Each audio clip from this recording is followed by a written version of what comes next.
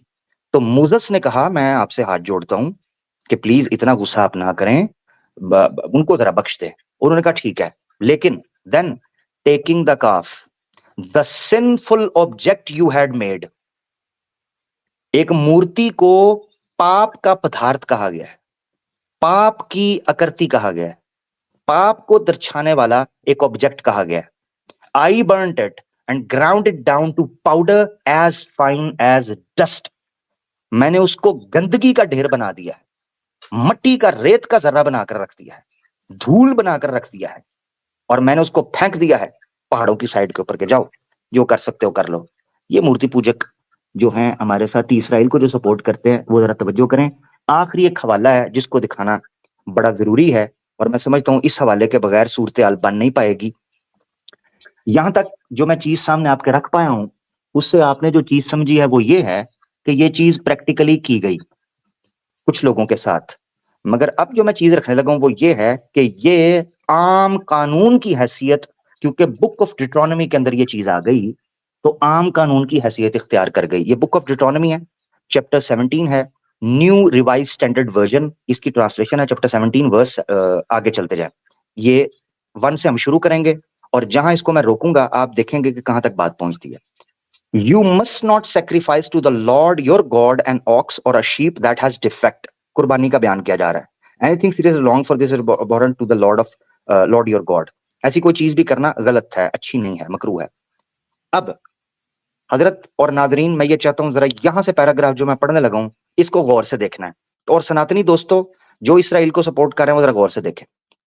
If there is found among you, अगर कोई मिल गया तुम में से, in one of your towns, तुम्हारे अपने किसी शहर में, that the Lord your God is giving you, जो इसराइल according to Jews उनको मिला है, a man or woman, चाहे मर्द हो या औरत, who does what is evil in the sight of the Lord your God, जो के पाप है तुम्हारे यहोवा खुदा की नजर में, and transgresses, और जुल्म है उसके वादे, इन कॉवेनेंट, उसके वादे के बकौल, by going to, क्या पाप होगा वो, by going to serve other gods and worshipping them, whether the sun or the moon or anything of the host of heaven. तो सूर्य नमस्कार करने वाले और चंद्रमा की पूजा करने वाले, जरा अपनी गर्दनें थोड़ी लंबी करिएगा अगर इसराइल को आपने सपोर्ट करनी है, क्योंकि फंदे उन्होंने अकॉर्डिंग टू बाइबल डालने हैं आपको, ठीक है। ये मैं नहीं कह रहा, आपके सामने बाइबल खुली हुई है। तो जितने सनातनी दोस्त सूर्या की, चंद्रमा की पूजा करते हैं और उस पर बड़ा इतराते हैं, वो जरा तवज्जो कर लें। आगे वो कहता है, विच आई हैव फॉरबिडन, जिसको मैंने निषिद्ध किया है कि इनकी पूजा ना करना। तो पहले पत्थर की, यानी जिसको कहते हैं पाषाण आदि की मूर्ति, यानी पत्थर की, किसी मैटर की मूर्ति, और यहाँ नेचर की मूर्ति बनाना, यानी नेचर की पूजा करना, दोनों का निषिद्ध हो गया।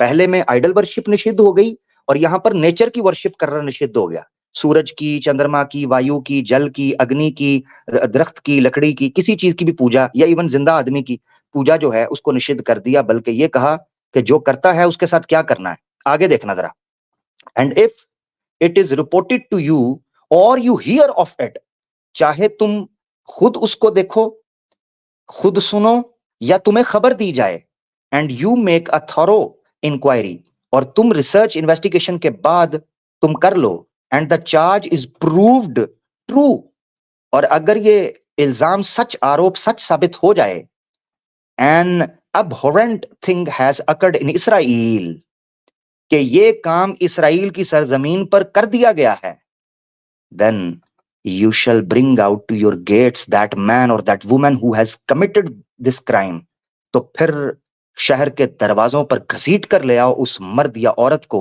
जिसने मूर्ति पूजा की है या शिर्क किया है, and you shall stone the man or woman to death,